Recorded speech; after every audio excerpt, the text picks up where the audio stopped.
Hi hello എൻ്റെ എല്ലാ കൂട്ടുകാർക്കും നമ്മുടെ പുതിയ ഒരു വീഡിയോയിലേക്ക് സ്വാഗതം. ഇന്ന് ഞാൻ വന്നിട്ടുള്ളത് ബീട്രൂട്ട് പച്ചടിയും കൊണ്ടാണ്. അപ്പോൾ നമുക്ക് ഈ പച്ചടി എങ്ങനെ തയ്യാറാക്കുന്നതെന്ന് നോക്കാം. അതിനു മുമ്പായിട്ട് എൻ്റെ ചാനൽ ആദ്യമായിട്ട് കാണുന്നവരാണെങ്കിൽ ഒന്ന് ലൈക്ക് ചെയ്ത് സപ്പോർട്ട് ചെയ്യണേ. അപ്പോൾ നമുക്ക് നേരെ വീഡിയോയിലേക്ക് പോകാം. അങ്ങനെ ഇതാ പച്ചടി തയ്യാറാക്കാനായിട്ട് ഞാനിവിടെ 2 ബീട്രൂട്ട് എടുത്തിട്ടുണ്ട്. ബീട്രൂട്ട് ചെറിയതാണ്. പിന്നെ 2 പച്ചമുളക്, ഒരു ചെറിയ കഷ്ണം ഇഞ്ചി, 2 ഉണക്കമുളക്, 1 കപ്പ് തൈര്, 1 കപ്പ് തേങ്ങ. ഇനി ഉപ്പ്, കടുക്, കറിവേപ്പില എല്ലാം ചേർക്കാനുണ്ട്. അതൊക്കെ ചേർക്കുമ്പോൾ കാണാവുന്നതാണ്. അപ്പോൾ നമുക്ക് ആദ്യം തന്നെ ഈ തേങ്ങ ഒന്ന് അരച്ചെടുക്കാം.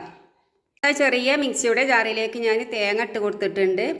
ഇനി നമുക്ക് പച്ചമുളക് ഇട്ട് കൊടുക്കാം, ഇഞ്ചി ഇട്ട് കൊടുക്കാം, ഒരു 4 വേപ്പിൻ്റെ ഇല ഇട്ട് കൊടുക്കാം, ഒരു ഇത്തിരി കടുക് ഇട്ട് കൊടുക്കാം.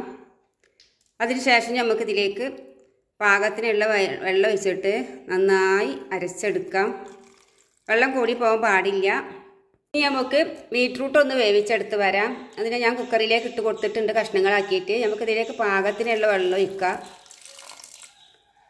അതിനുശേഷം നമുക്കിതിലേക്ക് തിരുപ്പിട്ട് കൊടുക്കാം. ഇനി നമുക്കിതൊന്ന് അടച്ച് വെച്ചിട്ട് വേവിച്ചെടുത്ത് വരാം. ഇതാ വേവിച്ചെടുത്തിട്ടുള്ള ബീട്രൂട്ട് ഇതാ ഞാനൊരു മിക്സിയുടെ ജാറിലേക്ക് ഇട്ട് കൊടുത്തിട്ടുണ്ട്. ഇനി നമുക്കിതൊന്ന് അരച്ചെടുത്ത് വരാം. നല്ല പേസ്റ്റ് രൂപത്തിൽ അരക്കണ്ട, ഒന്ന് ചെറുതായി അരച്ചെടുത്താൽ മതി. ഇതേപോലെയാണ് ബീട്രൂട്ട് നമുക്ക് അരച്ചെടുക്കേണ്ടത്. ഇതിപ്പോൾ നല്ലോണം പേസ്റ്റ് രൂപത്തിലൊന്നും അരിഞ്ഞിട്ടില്ല. അത് കാണുമ്പോൾ തന്നെ നിങ്ങൾക്ക് മനസ്സിലാവുണ്ടാവുമല്ലോ. ഞാനിത് അതുപോലത്തെ ഒരു പാത്രത്തിലാണ് പച്ചടി തയ്യാറാക്കാൻ പോകുന്നത്. ഇനി നമുക്ക് ഈ അരച്ചെടുത്തിട്ടുള്ള ബീട്രൂട്ട് ഈ ഒരു പാത്രത്തിലേക്ക് ഇട്ട് കൊടുക്കാം. നമ്മുടെ ബീട്രൂട്ട് ഇവിടെ ഒന്ന് നല്ലോണം ഒന്ന് ചൂടായി വന്നിട്ടുണ്ട്. ഇതിൻ്റെ ഒരു പച്ചമണം ഉണ്ടാവുമല്ലോ എന്തായാലും. അപ്പോൾ അതൊക്കെ ഒന്ന് പോയി കിട്ടിയിട്ടുണ്ട്. ഇനി നമുക്ക് നമ്മളിവിടെ അരച്ച് വെച്ചിട്ടുള്ള തേങ്ങാക്കൂട്ടുണ്ടല്ലോ, ആ കൂട്ട് നമുക്ക് ഇതിലേക്ക് ഒഴിച്ചു കൊടുക്കാം.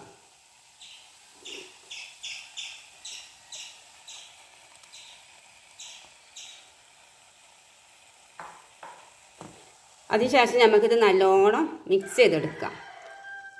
തീ കുറച്ചിട്ടിട്ട് വേണം ഇത് മിക്സ് ചെയ്തെടുക്കാനൊക്കെ. അതിന് ശേഷം നമുക്ക് തീ ഒന്ന് കൂട്ടിയിട്ടിട്ട് ഒന്നും കൂടെ കുറുക്കിയെടുക്കാം. ഞാനിവിടെ എടുത്ത് വെച്ചിട്ടുള്ള തൈരും കൂടെ ഞാനിതിലേക്ക് ഒഴിച്ച് കൊടുത്തിട്ടുണ്ട്. ഇനി നമുക്കിത് നല്ലോണം മിക്സ് ചെയ്തെടുക്കാം. ഈ ഒരു സംഭവം ഉണ്ടാക്കുമ്പോൾ വെള്ളം കൂടി പോകാൻ പാടില്ല. അപ്പോൾ കറി മാതിരിയാവും. ഒലിച്ചു പോണ രൂപത്തിൽ ഒരിക്കലും ആവാൻ പാടില്ല.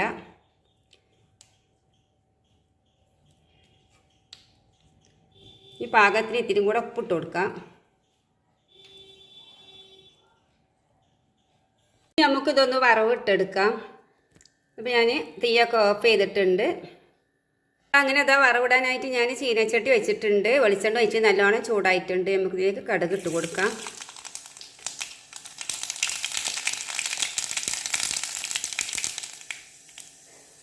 കടുക് പൊട്ടി കഴിഞ്ഞതിന് ശേഷം നമുക്ക് ഉണക്കമുളകും വേപ്പിൻ്റെ ഇലയും ഇട്ട് കൊടുക്കാം.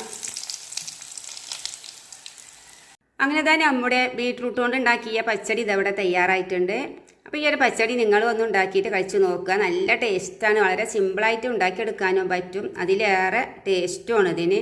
അപ്പോൾ എല്ലാവരും ഇതുപോലൊക്കെ ഒന്ന് ട്രൈ ചെയ്ത് നോക്കുക. അപ്പോൾ എൻ്റെ വീഡിയോ ഇഷ്ടപ്പെട്ടാൽ എല്ലാവരും ഒന്ന് സബ്സ്ക്രൈബ് ചെയ്യുക, ലൈക്ക് ചെയ്യുക, കമൻറ്റ് ചെയ്യുക. അതുപോലെ നിങ്ങളുടെ കുടുംബക്കാർക്കൊക്കെ ഒന്ന് ഷെയർ ചെയ്ത് കൊടുക്കുക. അപ്പോൾ വീണ്ടും നമുക്ക് നല്ലൊരു വീഡിയോയുമായിട്ട് കണ്ടുമുട്ടാം.